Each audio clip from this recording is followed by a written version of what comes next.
In Monster Hunter World, there's many different ways to earn money, but not all methods are worth your time. I went ahead and researched the other money-making guys on YouTube so that I don't repeat anything, or at least I'm giving you a second opinion. I've also actually reached the endgame, since I'm currently 415 hours into the game. Let me start by mentioning that money is still relevant in the late game as you begin to branch out to new weapons and new armor. Then you start to do something called augmentations, and those get really expensive. So needing money isn't something that really goes away.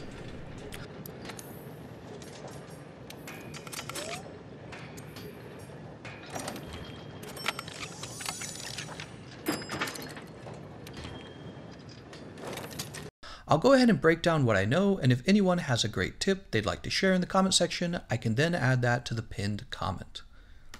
Starting out, some people are using their research garden for growing mite seeds, which sell for 140 Zenny each. Personally, I think you should be using your garden to grow honey and bitterbug to make catalyst, which you can seemingly never have enough of in this game. In fact, there are a lot of other important things to grow from your garden, like flash bugs or mandragora mushrooms, so just using your garden for money is inefficient. You should be using it as intended. Next, the Argosy and the Tail Raider cats can be thought of as a way for you to convert your points into Zenny. You spend points obtaining things from them, which you can then sell for money. The Argosy, in fact, you can tell him to actually bring back account items, and account items you just use those to sell for money. I don't really worry about them as a source of income because I've reached the endgame and have my own way of earning money, which we'll get to at the end of the video. Nowadays, I use the Tail Raider cats to actually gather low-rank materials because I'm trying to avoid low-rank investigations that I might have to do when building new weapons or new armor. So the third thing I want to talk about is the Hornitar investigations. A number of people mentioned this. I just want to confirm that it is a pretty decent way to earn money, especially early on for players who are still working their way to the end game.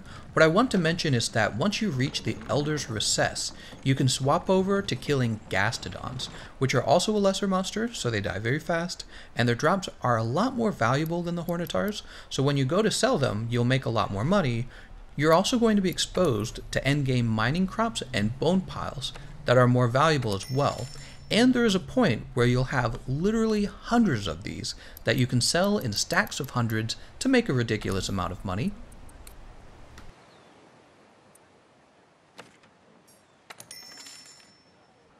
The next thing I want to talk about is something I noticed a lot of the current guides were forgetting to mention, is that you can use one of your daily vouchers to double your reward money. You'll want to do this while soloing an investigation so that you're doubling the full amount of money and not dividing it by the number of players in the investigation, because that's what happens. When you have 4 people doing an investigation, the money is divided by 4, also by how many times people fainted. So doing solo investigation earns you money faster, and if you use a voucher on that solo investigation, you earn double that, right? So if you wanted, during one of your lesser monster investigations, you can actually activate your voucher then, and you'll get double whatever your money at the end of that would be. That's a very easy way to do it.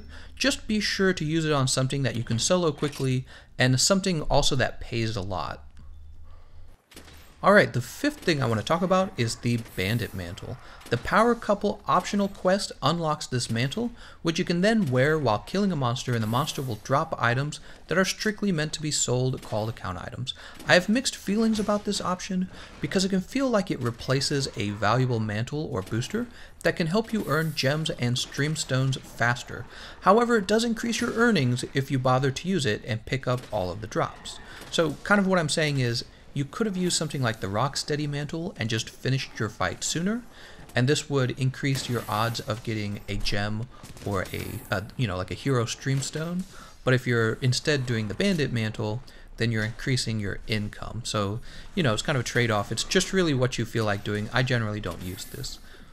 So the last thing I want to talk about is how real endgame money making works. The bottleneck to building in the late game is not money. It's super rare Elder Dragon drops, such as a Hero Streamstone used for augmentation, and Elder Dragon gems.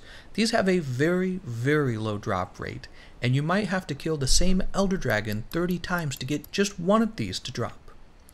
When you end up killing an Elder Dragon this many times, you can later go into your inventory and take a stack of their less valuable drops like the scales and sell it because you'll never need 300 Teostra scales.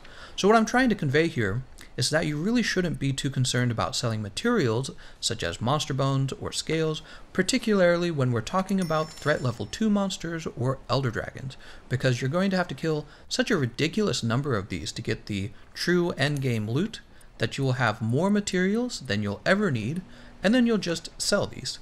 In fact, what I would avoid selling are the low rank materials, because these can be annoying to have to go back and gather late in the game when you'd rather be focusing on other things.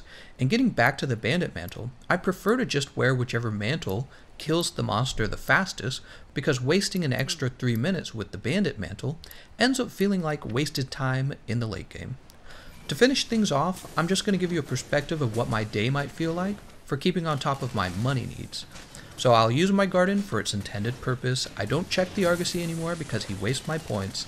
The Tail Raiders get low rank materials for me. I don't worry about the Bandit Mantle because I never need more money. Then I will go solo an Elder Dragon with the Voucher active, and after that I'll consider joining some randoms to farm either Tempered Elder Dragons or Threat level 2 monsters if I'm farming for decorations. If I do something that manages to drain my money, I just go sell a stack of mind goods or bones or scales that I don't need from an Elder Dragon, and that will push me to having well over 200,000 Zenny. Alright, well I hope you found this information useful. I want to thank you all for watching, and I hope I'll see you guys next time.